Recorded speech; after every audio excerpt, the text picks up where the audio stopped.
Osofo a ne bayare a one ne yere de akra ne nyina akọ hospital na doctor akate ne se munko fie na ne yere se osofo no ene akra ne mom ne di kan no ne de okoye ade wo baabi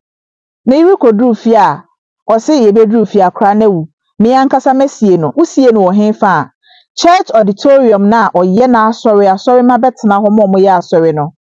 emu na osofo no asie akwada no wamfa na anko cemetery. Ahai Abalaude, send any first time I will share me. Make sure so be click on the subscribe button so comment it, like it, na share. Yamfa yonko e social media pages ahodo no so. Baby ya Abalaude. Also free, your friend Reverend Israel Shen or Mankesim. Now sorry needing the God's Favor Chapel Mankesim.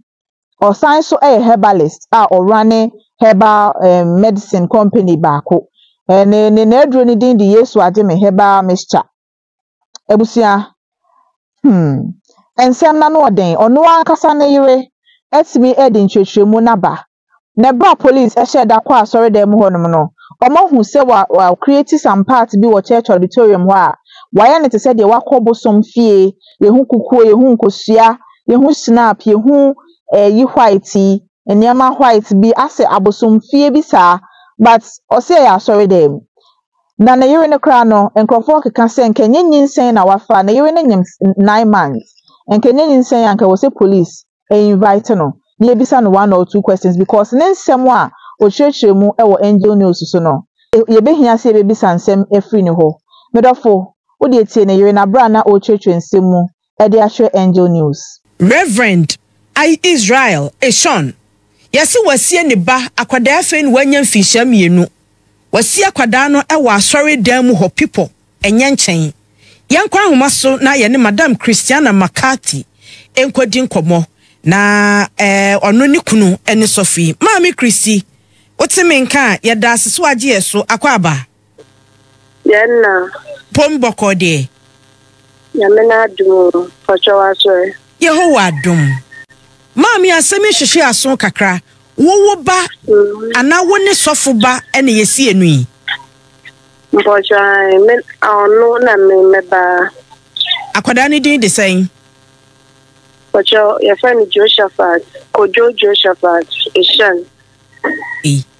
na kojo yare ana the pocha no yare no eye cancer eti eba ne sen ofrimu daben na ni sie mu nso na mo be na mutu ye kosie no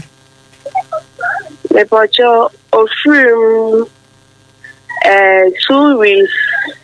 and that 2 weeks 4 days in na ofrim akwala ni film na me ba me fi hospital ba ye no de me number 2 akwala e wo fi me ba na o ti akwala no owu okwen na ba ye o sie no it's me pocho me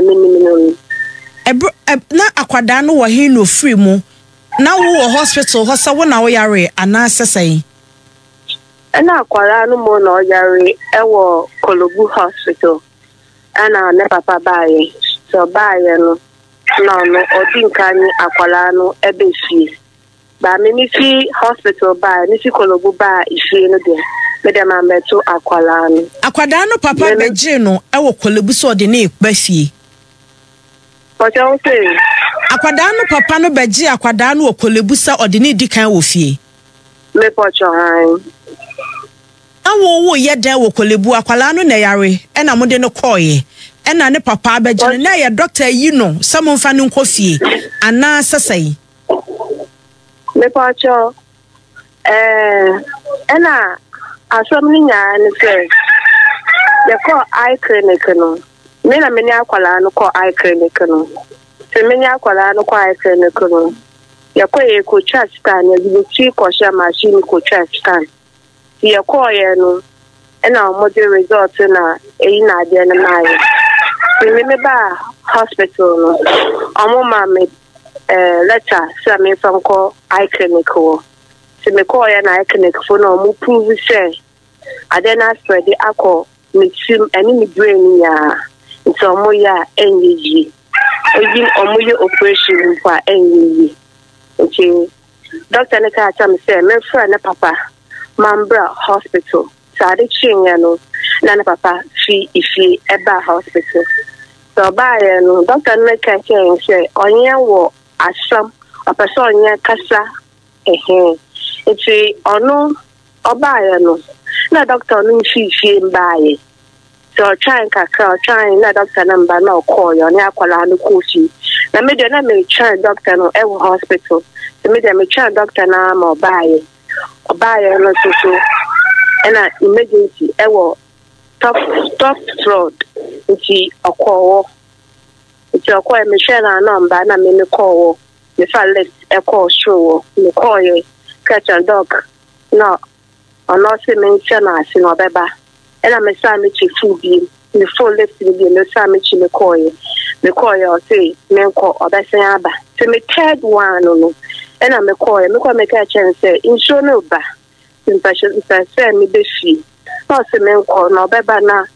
ono ba e no wa to say akwala na papa be fa na ide akọ nti oba nti me ti was so oba e so sha na okoshe office so amba na me so me ta me bag e be fi to be dey say ni ma me to akwala no e wo fi me ba e no no fi akwala no only ni be say no wu o kwai ni nti oba e no fi akwala because of the condition nti one person me ba da to sha bi be ye me akwala no wu kwin no o si akwala no ti me ba fi ni yo mami ye da se woni akwada no hospital kosi sane papa e fa na ba fie no na ne tibia mu tisen yare ana eye emergency ana ena akwala no die ono hospital no ndidi waya mbre onum nsu waya week ojahwana no wo so like na akwala ndi onye fit tano die onye fit itinya doctor na ka asam mfa ne nkofie ne mo wukunu a na de ne pem fa akwada no kofie me pacho doctor na ka so me fa me na akwala ni mbre fie ba doctor no doctor ni fifie ba na nkundi okofie wa onya akwala no kofie okay ente sa akwada na mu no wo hen what you say akwada no ni funu no wo hen akwala no funde me ba na me bi sa akwala no me su na ade na me bi sa akwala no say we fi akwala no wo second room ewo eho ya sorry demu anasa sorry fi ho baby sorry fi ni na dan nya egbom baako enti ya sorry demu ho an wasie no enye mama me hu mama che I say 3 rooms ewo afase ena asoda na room ni nya eben banya asode mo pa no si akwala no osie no next room ente so kunu wa hen wacha mo se o ma che no wa hu baby a osie no wa hu si ya betu bia ya betu amu na na wacha mo se wa hu si ya betu akwada na mu no me wacha me de endra apostle ne baaye omo koshe inside na de na me meti abonten nti e wona de nimu so mutu no so montu dia ene de nim share because na me ta abonten